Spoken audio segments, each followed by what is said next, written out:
आपको जातीय जनगणना कराना होगा। शासन को अपराधी चला रहा है।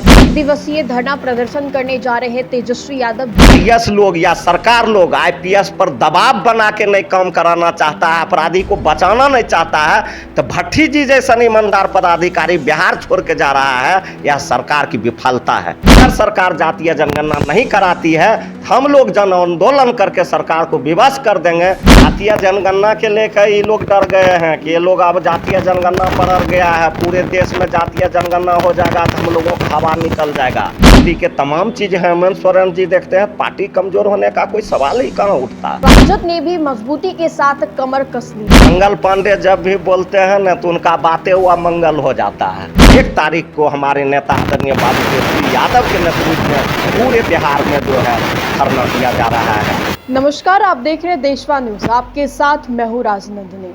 आगामी विधानसभा चुनाव होने वाले हैं, उसको लेकर जितने भी राजनीतिक दल हैं अपनी अपने स्तर से मजबूती देने की कोशिश कर रही है। ऐसे में हम आपको बता दें कि बिहार में चुनाव अगले वर्ष होने वाले हैं, लेकिन झारखंड में विधानसभा चुनाव इसी वर्ष होने वाले हैं, जिसको लेकर राजद ने भी मजबूती के साथ कमर कस ली। आपको बता दें कि पिछले दफा जब विधानसभा चुनाव झारखंड में हुए थे तो राजद ने 7 सीटों पर अपने उम्मीदवार को उतारा था।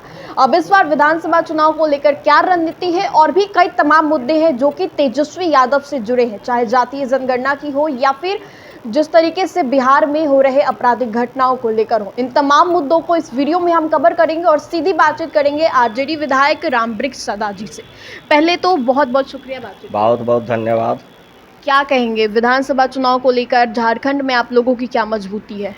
हम लोग झारखंड में पहले से मजबूत, हम लोगों का झारखंड में पहले से संगठन है। और जिस समय हम लोगों के झारखंड अलग नहीं हुआ था उस समय हम लोगों के नेता आदरणीय बाबू लालू प्रसाद यादव जी झारखंड के मुख्यमंत्री भी रहे हैं। तो झारखंड में हम लोगों को संगठन के लिए नहीं था। आपने देखा होगा कि पिछले बार हम लोगों का पार्टी जो है हेमंत सोरेन जी के साथ है, गठबंधन में चुनाव लड़े और इस बार भी हम लोगों के वह अच्छा सहयोगी है। और हम लोगों का जो नेता का आदरणीय बाबू तेजस्वी यादव जी का निर्णय होगा उनके साथ है। और हम लोगों के सहयोगी हेमंत जी बहुत अच्छे लोग हैं, हो सकता है उन्हीं के साथ फिर विधानसभा का। चंपई सोरेन आज भाजपा में शामिल हो जाएंगे। इंडिया गठबंधन कमजोर किसी जाने या आने से पार्टी का संगठन वह पार्टी के साथ रहता है, व्यक्ति कहीं चल जाता है चाहे वह कोई भी हो। संगठन जिस दल का है वह दल के साथ रहता है, जिसको जहां जाना होता है, जिसको जहां अच्छा लगता है जाने से पार्टी कमजोर नहीं हुई, आप ये कह रहे हैं? क्या कमजोर होगा? कोई कमजोर नहीं होगा। क्या कमजोर होगा? पार्टी वहाँ जो है से हेमंत सोरेन जी बनाए हुए हैं, पार्टी के संगठन हेमंत सोरेन जी के कंधे पर है, पार्टी के तमाम चीज़ हेमंत सोरेन जी देखते हैं। पार्टी कमजोर होने का कोई सवाल ही कहाँ उठता। इस बार कितने सीटों पर तैयारी चल रही है? जैसे पिछले दफा 7 सीटों पर झारखंड से थे, इस दफा कितनी सीट? नहीं, हम लोग सभी सीट पर तैयारी करते हैं। यह नहीं है कि हम लोग किसी गठबंधन के आशा में, हम लोग राष्ट्रीय जनता दल झारखंड में मजबूत पार्टी है, इसलिए हम लोगों को सभी सीट पर तैयारी है।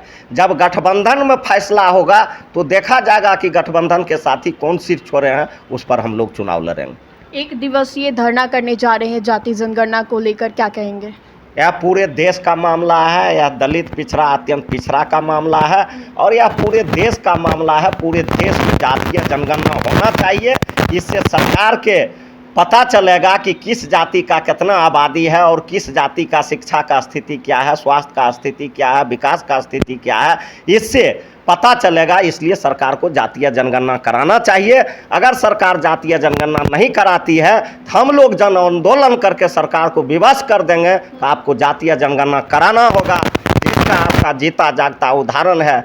1 तारीख को हमारे नेता आदरणीय बाबू तेजस्वी यादव के नेतृत्व में पूरे बिहार में जो है धरना दिया जा रहा है कि पूरे देश में जातीय जनगणना हो। लेकिन सत्ता पक्ष वाले तो अभी से सवाल उठाने लगे, चाहे वो चिराग पासवान हो, उमेश कुशवाहा हो या फिर ये लोग डर गए हैं, इसीलिए सवाल उठाने लगे हैं। ये लोग जातीय जनगणना, दिवसीय धरना जो आप लोग करने वाले उसको लेकर डर गए। जातीय जनगणना के लेकर ये लोग डर गए हैं कि ये लोग अब जातीय जनगणना पर अड़ गया है, पूरे देश में जातीय जनगणना हो जाएगा तो हम लोगों को हवा निकल जाएगा। इसीलिए ये लोग डर गए हैं और घबरा के नाम से नाम बयान देते हैं। 15 अगस्त से जो यात्रा पे निकलने वाले थे तेजस्वी यादव, उसका क्या हुआ? हो सकता है वह हमारे पार्टी के अंदर की बात है। आप देख रहे हैं कि बरसात के भी मौसम है, इसके लेकर कार्यक्रम स्थगित क्यों हुआ होगा। कल सुदय यादव की पत्नी के साथ हुआ, वो भी मतलब चैन छीन लिया गया। लगातार तेजस्वी यादव भी आपराधिक घटनाओं को लेकर सामने आते रहे हैं। बिहार में अपराधियों की सरकार है, सरकार के नाक के नीचे अपराध हो रहा है, सरकार आंख बंद करके देख रही है, प्रशासन को अपराधी चला रहा है, जिसका आज तक जीता जागता नमूना है कि डीजीपी एक बहुत बड़ा पद होता है और बिहार के जो डीजीपी हैं भट्टी जी, वह डीजीपी के पद छोड़ के वह केंद्रीय नियुक्ति में जा रहे हैं, कोई चीज़ में, कोई अथी के सचिव में, ये CISF के DG में जा रहे हैं। अब बूझिए, जब तक बिहार में IAS लोग या सरकार लोग IPS पर दबाव बना के नहीं काम कराना चाहता है, अपराधी को बचाना नहीं चाहता है, तो भट्टी जी जैसा ईमानदार पदाधिकारी बिहार छोड़ के जा रहा है, यह सरकार की विफलता है। मंगल पांडे तो कह रहे कि जब 15 साल शासनकाल में थे तब तो कुछ नहीं हुआ, जितने आपराधिक घटनाएं उनके शासनकाल में हुआ, यहाँ तो कुछ भी नहीं हो रहा। मंगल पांडे जब भी बोलते हैं ना तो उनका बातें हुआ मंगल हो जाता है। देखिए, मंगले पांडे के समय में कोरोना हुआ था, ये जिस दिन से स्वास्थ्य विभाग में आया है ना, सब दिन से वह मंगले हो रहा है। और जो बात ये मंगल पांडे जी बोल रहे हैं वो पुरनका कैसेट अब घिस गया है, लोग नहीं सुनना चाहता है। लोग नया कैसेट सुनना चाहता है कि 17-18 साल से बीजेपी के सहयोग में बिहार में क्या हो रहा है, यह लोग सुनना चाहता है। वह कैसेट अब बंद हो चुका है। अब मंगल पांडे जी यार के जिम्मा में नहीं कोई कैसेट बजाने का होता है तो अपना खरबको कैसेट लगा के अपना सुनते रहते हैं। अब जनता उसको नकार चुका है, इन लोगों को कोई सुनने वाला नहीं है। कितना दुहाई देते रहेगा पिछले बात को, क्या उससे फर्क पड़ने वाला है। अब इन लोगों, यह लोग मुद्दा विहीन हो गया है, यह लोग के समय में कोई काम नहीं हुआ है, जिसके चलते ये लोग बहाना बनाते हैं कि जनता हमसे नहीं पूछे। बहुत बहुत शुक्रिया बातचीत के लिए। तो बिहार में हो रहे आपराधिक घटनाओं को लेकर और जिस तरीके से एक दिवसीय धरना प्रदर्शन करने जा रहे तेजस्वी यादव जातीय जनगणना को लेकर कई तमाम मुद्दों को इस वीडियो में हमने कवर किया। फिलहाल इस अपडेट्स में इतना ही, हम दोबारा जुड़ेंगे। अभी के लिए हमें दे इजाजत, बने रहिए हमारे साथ और देखते रहिए देशवा न्यूज़। धन्यवाद।